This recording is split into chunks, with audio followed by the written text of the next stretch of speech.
मुक़द्दस मस्कन का अगर जायजा लिया जाए तो सबसे पहली जो चीज हमारी निगाहों को अपनी जानिब मतवज्जे करती है वो है इस घर की सादगी। एक लम्हे को तसव्वुर करें कि हमारे प्यारे आका के ज़मानो मकान जिनकी दस्तरस में थे, जो ना सिर्फ इस ज़ाहरी जहां बल्कि दूसरे जहानों के भी सरदार थे, और अगर मुख्तसरन कहा जाए तो वजह तख्लीक़े कायनात थे, तो वो इस दुनियावी जिंदगी को क्या हैसियत देते थे। सबसे पहला मंजर जो आपकी स्क्रीन पर हम शेयर कर रहे हैं उससे आपको अंदाजा होगा कि रसूलुल्लाह सल्लल्लाहु अलैहि वसल्लम के घर की साख कैसी थी, उसका स्ट्रक्चर और उसका डिजाइन कैसा था। अगर आप इस मॉडल हाउस का जायजा लें तो आपको मालूम होगा कि घर के मरकजी दरवाजे यानी दाखिली रास्ते के बिल्कुल साथ एक छोटा सा अहाता था, जिसके एक कोने पर एक चारपाई और जमीन पर एक तलाई बिछी हुई थी। और रिवायात ये बताती हैं कि यही वो बाबरकत कोना था जहां हमारे प्यारे आका हजरत मोहम्मद सल्लल्लाहु अलैहि वसल्लम वापस आने के बाद इस्तराहत फरमाया करते थे, यानी आराम करते थे। इसी अहाते के दूसरे कोने पर खाना पकाने के बर्तन वगैरह और आटा पीसने के आलात वगैरह पड़े होते थे, और इसके कोने पर पानी का एक कच्चा घड़ा पड़ा होता था, जिसमें आपके गुलाम बेरे गुरस,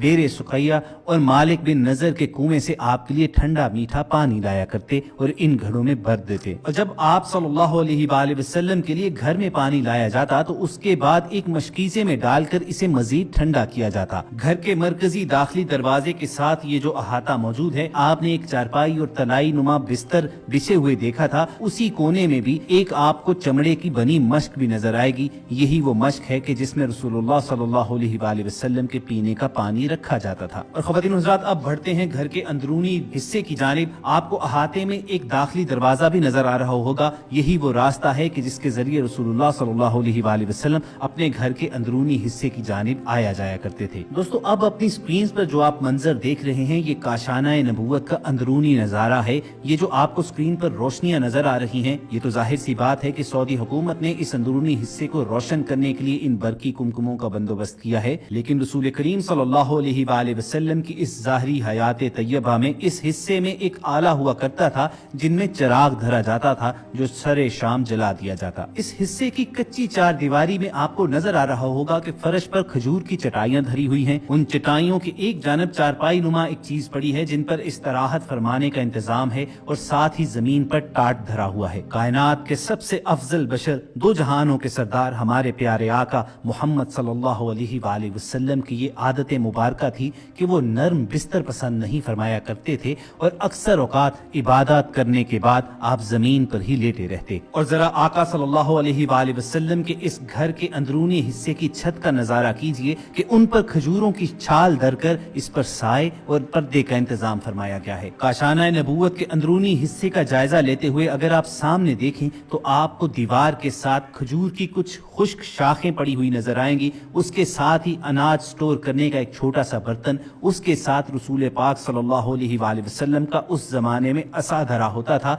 और उसके साथ ही जमीन पर वो बर्तन पड़े हैं जिन पे रसूलुल्लाह सल्लल्लाहु अलैहि वसल्लम और अज़वाजे मुतहरात खाना तनावुल फरमाया करते थे। आप सल्लल्लाहु अलैहि वसल्लम खाने में इंतहाई मोहतात तरीका अख्तियार किया करते थे। हजरत अब्दुल्ला इब्ने अब्बास रज़ियल्लाहु तआला अन्हु आप सल्लल्लाहु अलैहि वसल्लम के तआम की कैफियत का तज़किरा इस तरह फरमाते कि अमूमन आप जौ की रोटी और सिर का इस्तेमाल किया करते। आप सल्लल्लाहु अलैहि वसल्लम ये दुआ भी फरमाते थे, ऐ अल्लाह, आले मोहम्मद के रिज़्क़ को बकदरे ज़ीस्त बना, यानी जिंदगी में जितना रिज़्क़ दरकार है बस उतना ही अता फरमा। इसी तरह जब आप सल्लल्लाहु अलैहि वसल्लम के लिए पहाड़ों को सोना बनाने की पेशकश की गई तो आप सल्लल्लाहु अलैहि वसल्लम ने फरमाया, ऐ मेरे रब, मैं तो ये पसंद करता हूँ कि एक दिन पेट भरकर खाऊं और एक दिन भूखा रहूं, ताकि जब तेरा खाऊं तो तेरा शुक्र अदा करूं, और जब भूखा रहूं तो आपकी जानिब गिरिया उजारी में लगा रहूं। आपने ज़ुहद कनात का दर्स दिया। इस राह में आप सल्लल्लाहु अलैहि वसल्लम का अपना तर्ज अमल क्या था। अरब के हर गोशे से दौलत के खजाने लदे चले आते थे, मगर शहनशाह अरब व अजम रसूलुल्लाह सल्लल्लाहु अलैहि वसल्लम के काशाना नबूवत में वही फक्र फाका होता था। हजरत सल्लल्लाहु अलैहि वसल्लम के पर्दा फरमाने के बाद हजरत आयशा सिद्दीका रज़ियल्लाहु तआला अन्हा फरमाया करती थी कि हुजूर इस दुनिया से पर्दा फरमा गए, मगर दो वक्त भी सैर होकर आप सल्लल्लाहु अलैहि वसल्लम ने खाना न खाया।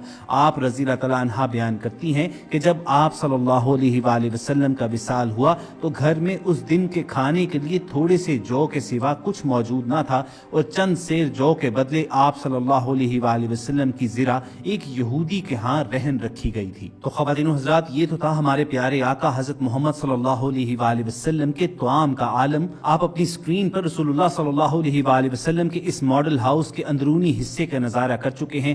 آپ نے بستر دیکھا کہ کتنا سادہ بچھونا تھا۔ رسول اللہ صلی اللہ علیہ وآلہ وسلم کے بچھونے کی کیفیت بیان کرتے ہوئے حضرت ابن مسعود رضی اللہ تعالیٰ عنہ کہتے ہیں کہ ایک دفعہ آپ صلی اللہ علیہ وآلہ وسلم نے ایسی چٹائی پر آرام کیا جس سے آپ کے جسم مبارک پر کچھ نشانات پڑ گئے۔ ابن مسعود سے رہا نہ گیا، وہ بول پڑے کہ اگر آپ صلی اللہ علیہ وآلہ وسلم اجازت دیں تو میں نرم چٹائی بچھا دوں۔ تو آپ صلی اللہ علیہ وآلہ وسلم نے فرمایا، میرے لیے دنیا کی کیا ضرورت، میری اور دنیا کی مثال اس مسافر کی طرح ہے جو گرما کے زمانے میں سفر کر رہا ہو اور تھوڑی دیر کے لیے درخت کے سائے میں آرام کیا اور چل دیا۔ اسی طرح کے الفاظ آپ صلی اللہ علیہ وآلہ وسلم سے اس وقت بھی روایت کیے گئے ہیں جب حضرت عائشہ صدیقہ رضی اللہ تعالیٰ عنہا نے آپ صلی اللہ علیہ وآلہ وسلم کے لیے نرم بستر بچھا دیا تھا۔ آپ کے بستر کی کیفیت حضرت عائشہ رضی اللہ تعالیٰ عنہا یوں بیان فرماتی ہیں کہ آپ صلی اللہ علیہ وآلہ وسلم کا بستر چمڑے کا تھا جس میں کھجور کے پتے بھر دیے جاتے تھے۔ آقا صلی اللہ علیہ وآلہ وسلم کی گھریلو زندگی کیسی تھی،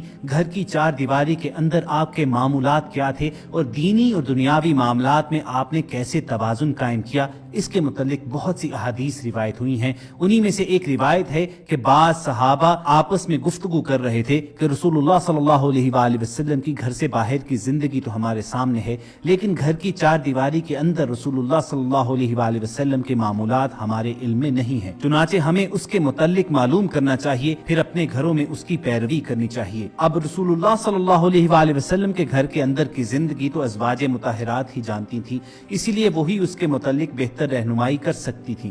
چنانچہ ان اصحاب نے آپس میں مشورہ کیا کہ ازواج مطہرات کی خدمت میں جاتے ہیں اور جا کر اس بارے میں پوچھتے ہیں۔ چنانچہ یہ اصحاب گئے تو تمام ازواج مطہرات نے یہ بتایا کہ رسول اللہ صلی اللہ علیہ وآلہ وسلم کے گھر کے معمولات ویسے ہی تھے جیسے دوسرے لوگوں کے تھے۔ کھانے کا وقت ہوتا تو کھانا کھاتے، گھر کا کوئی کام کاج ہوتا تو وہ خود کر دیتے، گھر کی کسی چیز کی مرمت کرنی ہوتی تو خود کر دیتے، کوئی جوتا گانٹھنا ہوتا تو وہ گانٹھ دیتے، چارپائی سیدھی کرنی ہوتی تو کر دیتے، کسی کام میں ازواج مطہرات کا ہاتھ بٹانے کی ضرورت ہوتی تو ہاتھ بٹا دیتے۔ گویا نبی کریم صلی اللہ علیہ وآلہ وسلم نے بھی ایک بھرپور خاندانی